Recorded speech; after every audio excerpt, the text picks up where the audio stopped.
Buenos días, José. Realmente hablar de Cerneco le agradezco mucho y me da mucho placer. Hace 29 años que representantes de medios de comunicación, anunciantes y agencias de publicidad se reunieron ante algunos peligros que existían para la libertad de expresión y sobre todo la libertad de expresión comercial. Eh, Celebro mucho ese momento porque el diálogo es la mejor forma de llevar adelante las cosas y gracias a ese diálogo se logró juntar lo que yo le llamaría un poco la industria de la comunicación. Sí. Es decir, se juntaron los medios, los anunciantes y las agencias de publicidad para defender los derechos del consumidor en primer lugar, para defender el derecho de los medios y de las agencias en segundo lugar, y sobre todo para entrar en temas que tienen mucho que ver con el bien común. En los inicios de la institución se trataron temas exclusivamente de comunicación, pero con el tiempo se vio la necesidad, por ejemplo, de la autorregulación. ¿Qué significa autorregulación? Significa que si nosotros, los habitantes de este país, no nos regulamos, no nos cuidamos en lo que vamos a hacer, de repente viene alguien y nos regula, es decir, viene la ley y nos pone temas por encima. Entonces es mejor la autorregulación que la regulación en sí impuesta por la fuerza desde el Poder Legislativo. En ese sentido se creó el CONAR, que es un consejo de autorregulación que está dentro de la estructura de Cerneco, y es un tribunal donde los socios ponen a consideración sus problemas. Ese tribunal dicta una resolución y los socios están obligados a acatar porque así lo hicieron desde el contrato original. Claro. Hemos tenido muy buenos casos, hemos tenido muy buena experiencia y los medios han aprendido a autorregularse, ¿verdad? Si no logramos la autorregulación, entonces, repito, nos autorregulan. Esa es un poco la impresión de todo eso. Siguiendo un poco con el tema muy corto, porque los segundos valen mucho en televisión, quiero decir que con el tiempo nos dimos cuenta en la institución de que además de los problemas propios de la comunicación, los problemas propios de la publicidad, hay otros problemas nacionales que por una cuestión de responsabilidad social estamos obligados a atender. En ese sentido, estamos muy preocupados con el tema educación, muy preocupados con el tema seguridad y últimamente muy preocupados con el tema salud. Sí. En este sentido, hemos tenido algunas reuniones en los últimos tiempos que el COVID nos permitió, y nos interesa en este momento la etapa post-COVID, es decir, nos interesa qué va a ocurrir después de todos estos 2 años que estuvimos prácticamente encerrados. Con ese objetivo invitamos al ministro de Educación, nos dio muy buenas cifras, muy buenos planes. Nos preocupa bastante cómo se va a fondear, es decir, de dónde van a salir los fondos para esos planes muy buenos que tiene el ministerio en este momento, y estamos dispuestos a ayudar al ministro y a quien sea el próximo ministro para que se consigan esos fondos. Si tienes alguna pregunta, yo tengo más. Vos sabés que, don Enrique, con este análisis que está haciendo desde el principio hasta hoy, este relato, hay una cuestión que me llama la atención. Los desafíos, en la medida que vaya avanzando y cumpliendo la mayoría de edad de Cerneco, desde el principio hasta hoy, han variado. O sea, son desafíos totalmente diferentes. En el inicio era defender la libertad de expresión, la libertad de información, la protección de sectores autoritarios que podrían intentar reducir al mínimo y llevar bajo sus caprichos lo que se publica, lo que se dice, incluso lo que se vende en espacios comerciales. Así es. Ahora, hoy cambió. La preocupación de Cerneco, cuando cumple 29 años, cambió totalmente con lo que está planteando. O sea, esa conciencia de Cerneco sigue imponiéndose en este momento a criterio de los debates que se dan adentro. Sí. Es decir, no dejamos de lado de ninguna manera cuidar todo lo que sea libertad de expresión y sobre todo lo que es expresión comercial. No dejamos de lado de ninguna manera, estamos atentos siempre a que salgan proyectos de ley que de repente salen de la noche a la mañana. Exacto, y uno no sí. sabe. A cada rato eso va. Sí, y uno ni siquiera tiene tiempo de reaccionar porque ya está en la última instancia, ¿verdad? Es decir, que estamos atentos a eso, estamos monitoreando siempre eso, pero como dijiste, hay cuestiones nuevas y prioridades nuevas. Este tema del post-COVID, invitamos primero al ministro de Educación, vimos la parte de educación. Sí. En segundo lugar, llamamos a las autoridades económicas, nos reunimos, tuvimos reuniones de trabajo con el presidente del Banco Central y el ministro de Hacienda. Las cifras que nos dieron son alentadoras. En el cono sur, por lo menos, o en América del Sur, estamos relativamente bien comparados con otros países. Eso no quiere decir que estemos bien, pero quiere decir que tenemos posibilidades de recuperarnos más rápido que los otros países. Es decir, en el área económica entonces estamos bastante más esperanzados. Y seguimos luego con temas económicos. Por ejemplo, invitamos a la ministra de Trabajo, tuvimos una larga reunión con ella porque nos interesa mucho el tema del empleo en Paraguay. Por supuesto. Es decir, desde el punto de vista de Cerneco, desde nuestra óptica, es mucho mejor, mucho más digno dar trabajo a la gente que darle un subsidio. Entonces estamos viendo con la ministra de ver algunos temas para hacer que haya más empleo en Paraguay. Hay unos 100.000 nuevos jóvenes que van a tener su primer empleo y tenemos que conseguir 100.000 empleos para esa gente. Y el país no está en condiciones de hacerlo, entonces tenemos que aumentar los incentivos para que la gente contrate. Don Enrique, que es muy buen tema que parta de una organización que maneja criterios hasta incluso periodísticos dentro del debate que se plantea dentro de la sociedad, como parte de una sociedad. Sí. Ahora, para seguir en la misma cuestión, ahora se está analizando la posibilidad, tiene una postura, un análisis, un estudio hecho por Cerneco desde este punto de vista, la creación de un seguro contra el desempleo. Sí. Es una cuestión que también está en debate en este momento, todavía no hay una determinación porque no se están poniendo de acuerdo y por una sencilla razón, dice, para no crear la cultura del desempleo. Porque vas a tener una platita, pues no se va a trabajar. Sí. Con respecto a eso, con respecto a esa ley, hemos acudido a amigos que tenemos en el Uruguay. Ellos hace mucho que tienen el seguro de desempleo. Sí. Y evidentemente que tenemos que aprender de los errores de los demás. Y tenemos que poner algunos topes. Es decir, no se puede simplemente dar seguro de desempleo, sino que hay que poner topes. Es decir, que eso se puede dar una sola vez, por ejemplo, que no se puede repetir eso, reducir que no sea el seguro, que el salario no sea el tope actual, etcétera. Pero evidentemente que estamos de acuerdo en que el seguro de desempleo es necesario, ¿verdad? Esos planteamientos que hacen, que son con criterios políticos acertados, discutibles, probablemente en algunos casos, ¿hasta dónde llega, hasta dónde querría Cerneco que llegue? Influir, digamos, en tomas de decisiones de altísimo nivel, que sirvan de debate social para llegar al Parlamento. ¿Cuál es el planteamiento que se haga en ese sentido? Por la cultura propia de Cerneco, consideramos que el diálogo es el mejor camino para todo esto. Entonces propiciaremos el diálogo con trabajadores, con empresarios, con el ministerio, es decir, lo que se llama el tripartismo, es decir, el Estado, los empresarios y los obreros tienen que llegar a acuerdos en este tipo y hace falta conversar muy maduramente sobre el tema, ¿verdad? Hace falta dejar de lado los populismos y hace falta hacer lo que más conviene al país. Y en esta época, como te dije al principio, para Cerneco, hemos encontrado que hay problemas de bien común en los cuales tenemos que interesarnos. Y haremos todo lo que esté a nuestro alcance para juntar, digamos, a la sociedad civil para que haga los planteamientos al Congreso, ¿verdad?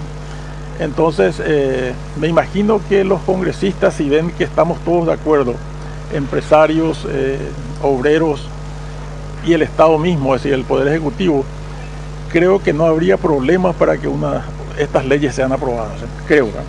Estamos en compañía del señor Enrique Bendaña, el expresidente de Cerneco. Hoy está celebrando 29 años. Después de la pausa, vamos a hacer una primera pausa. Después de la pausa vamos a conversar con él, entrar un poco más en economía, proyecciones económicas, cómo lo analiza Cerneco, cómo cree que el país está saliendo, no sé si salir la palabra exacta, de esta pandemia, porque todavía estamos inmersos en ella, cómo se planteó, cómo se navegó durante 2020, 2021 y cómo lo vamos a hacer en los próximos años. Don Enrique está con nosotros, don Enrique Bendaña, él es presidente de Cerneco, y vamos a entrar un poco ya de lleno en una cuestión que le importa a todo un país. ¿Cómo navegamos desde que se inició la pandemia? ¿Cómo lo vieron? ¿Qué análisis tuvieron desde Cerneco, don Enrique? Sí, la pandemia fue terrible para todo el mundo. Nosotros pasamos la pandemia hasta ahora lastimosamente con muertes, pero seguimos en la lucha. Lo que nos interesa es la post-pandemia, es decir, nos interesa el futuro. En ese sentido, las cifras macroeconómicas andan bien. Parece que vamos a seguir creciendo por arriba del 5 o el 6%. Eso es bueno desde el punto de vista macroeconómico. Lo que tenemos que lograr es que esa riqueza que se logra baje, es decir, que llegue a todos los estratos. Eso es muy importante y es importante hacerlo rápido, ¿verdad? Eso creo que se puede lograr. Repito, las cifras macroeconómicas están bien, entonces la parte de la economía no nos preocupa demasiado desde el punto de vista de estos números, pero sí nos preocupan algunos temas que están en el tintero en este momento, están en discusión. El tema de educación. Los planes del Ministerio de Educación son muy buenos. Transformación ahora. Hablan de transformación educativa. Antes hablábamos de la reforma educativa, ahora hablamos de transformación educativa. Los planes son muy buenos, pero la pregunta es cómo se financian esos planes. Hace poco tuvimos una reunión con el ministro de Hacienda y en una de las mesas de trabajo le preguntamos cómo se financiaría eso, ¿verdad? No hay fondos para emprendimientos grandes como es el proyecto de transformación educativa. El proyecto de transformación educativa significa grandes inversiones en la parte de formación docente, claro. Es decir, cursos masivos para los maestros, cursos de capacitación, cursos de poner a los maestros al día, informatizar las escuelas, informatizar a los maestros. Hay mucho trabajo y eso significa mucho dinero. Tenemos todavía algunos fondos de Fonacide, pero los acaban en 1 o 2 años. Exacto. Entonces, la cuestión que nos preocupa es que la única fuente que tenemos a la vista para financiar esos proyectos es Itaipú. Y justo en este momento estamos en etapas de renegociación. El sector industrial de San Pablo, sobre todo, insiste en que hay que bajar al máximo el precio, el costo de la energía. Si eso se reduce al mínimo, entonces Paraguay a corto plazo queda sin esos recursos que hoy tiene, ¿verdad? La posición de Paraguay en este momento es mantener el precio de la energía. Estamos todos de acuerdo en eso.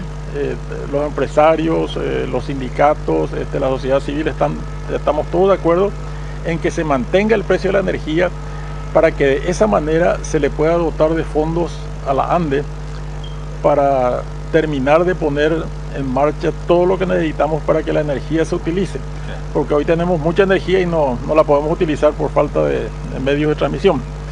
Entonces es vital que el costo de la energía se mantenga. Entonces tenemos que cuidar mucho lo que hoy aparece en los periódicos, de que automáticamente baje la tarifa sin que se haya negociado siquiera, ¿verdad? Es una cuestión que está a la vista y puede ocurrir. Por lo tanto, la sociedad civil tiene que estar atenta a eso y tiene que urgir a las autoridades para que eso no ocurra, ¿verdad?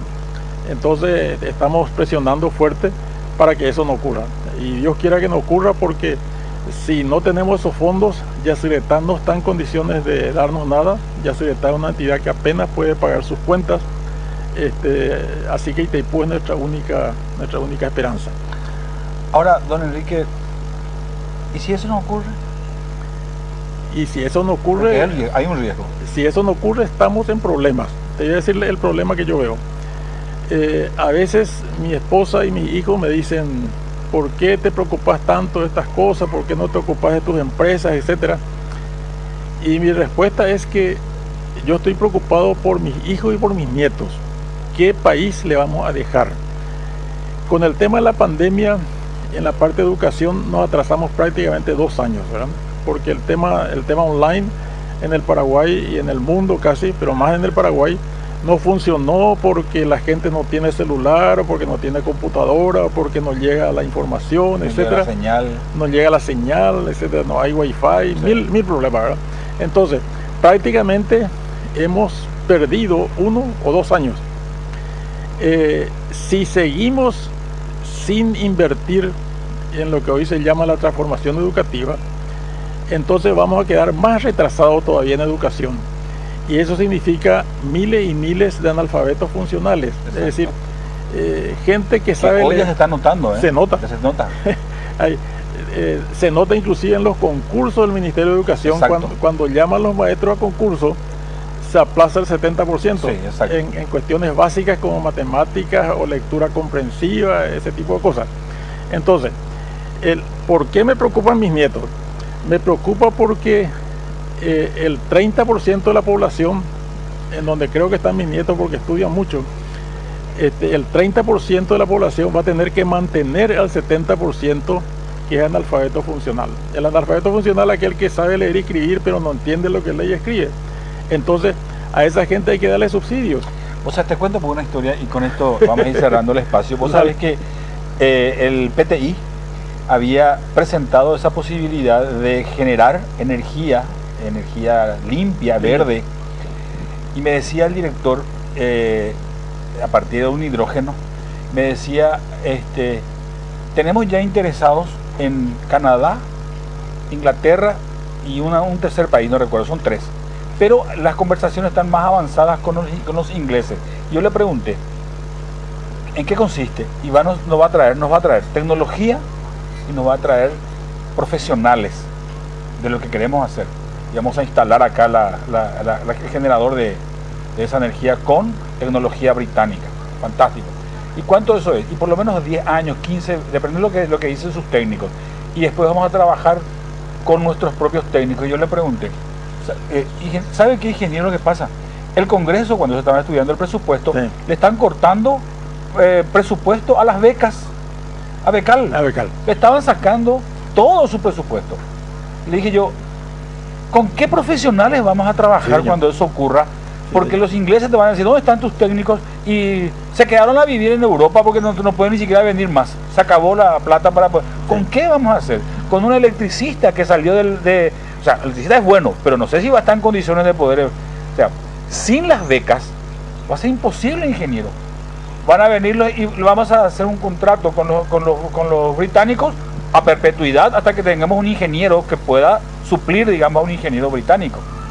O sea, ese yo creo que resume algo que parte también de tu preocupación, sí, presidente. Te agrego algo para que el público, para que la audiencia entienda un poco más de este tema. Cuando hablaste de Becal, estás hablando de cursos de posgrado, es decir, gente que ya tiene un título académico y va a hacer un doctorado o alguna cosa afuera. Estas son las becas Carlos Antonio López, que ya don Carlos había comenzado hace muchos años, ¿verdad? Al inicio de nuestro país. Existen becas locales para la parte de grado, en donde Itaipú tiene un programa muy interesante de becas. Les beca a los estudiantes para hacer sus estudios aquí en Paraguay. Esas becas, hasta donde yo sé, no fueron politizadas, ¿verdad? Itaipú manejó bastante bien el tema, y inclusive eso pasó a Becal ahora para su manejo, y esos son los que están tocando la franja media. Sí. Y todavía nos queda la parte de tecnicatura, es decir, la parte más abajo. Sí. Entonces, Hay un trabajo enorme en la parte de formación de personal, que si este país no toma a tiempo las medidas, estaremos con la mitad del país que no sabe hacer nada y la otra mitad que tiene que hacer el resto. Organizaciones como Cerneco necesitamos que continúen, que cumplan 30 años, que continúen más, porque, y digo de esta manera, porque de este tipo de organizaciones que con un criterio empresarial, pero que tiene un criterio también social, que permitirá seguramente implementar estos planes de gobierno o impulsarnos, o por lo menos decirle, señor gobierno, acá estamos nosotros y estamos velando por un proyecto que iniciamos en el seno de Cerneco. Don Enrique, gracias por haber venido a estar con nosotros, Muchas también a gracias. celebrar su cumpleaños con nosotros. Muchas gracias, y cuando gusten, cuando gusten estamos a la hora.